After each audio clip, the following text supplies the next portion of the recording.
Assalamualaikum pemirsa Forum Podcaster Indonesia. Selamat datang bagi Anda yang baru bergabung. Subscribe dan ikuti kami, supaya Anda bisa terus mendengarkan update informasi, dan berita segar, aktual dan faktual seperti berita berikut ini. Tom Lembong ungkap skandal korupsi besar-besaran di era Jokowi. 40% nilai proyek APBN itu dimakan koruptor. Kepada Novel Baswedan, Tom Lembong ungkap skandal korupsi besar-besaran di era Jokowi, menguangkan kekuasaan.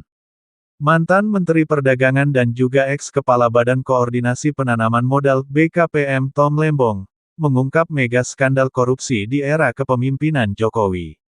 Tom Lembong ketika berbicara dengan Novel Baswedan, membeberkan berbagai kasus korupsi di era pemerintahan Presiden Joko Widodo.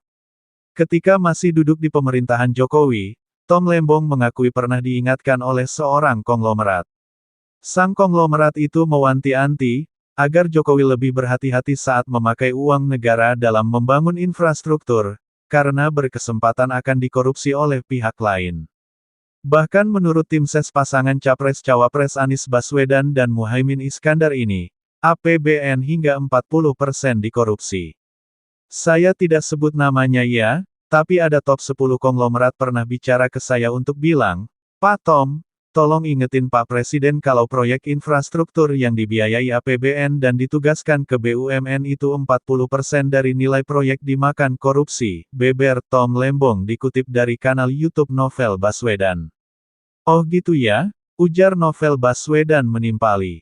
"Ini kan mirip-mirip angka 36% tadi. Mungkin jumlah atau rasio program yang dikorupsi mencapai 30-40%, imbuhnya." Menurut pria lulusan Harvard University ini, Presiden Jokowi menerima kutukan periode kedua sebagai kepala negara. Lebih lanjut, Tom Lembong menyebut Jokowi sangat serakah dari periode sebelumnya. Dia pun mengakui kalau Jokowi sudah bekerja dengan baik di awal periode memimpin. Tetapi hal itu sirna karena banyak terjadi kecurangan, menjelang berakhirnya pemerintahan Jokowi. Kemudian soal ekspor sawit ilegal, ini bagian fenomena legendaris yang namanya kutukan periode kedua, di mana polanya sudah terbangun. Setelah dipilih kembali dan dikuasai kekuasaan, muncul perasaan bahwa ini peluang terakhir untuk menguangkan kekuasaan, kata Tom Lembong.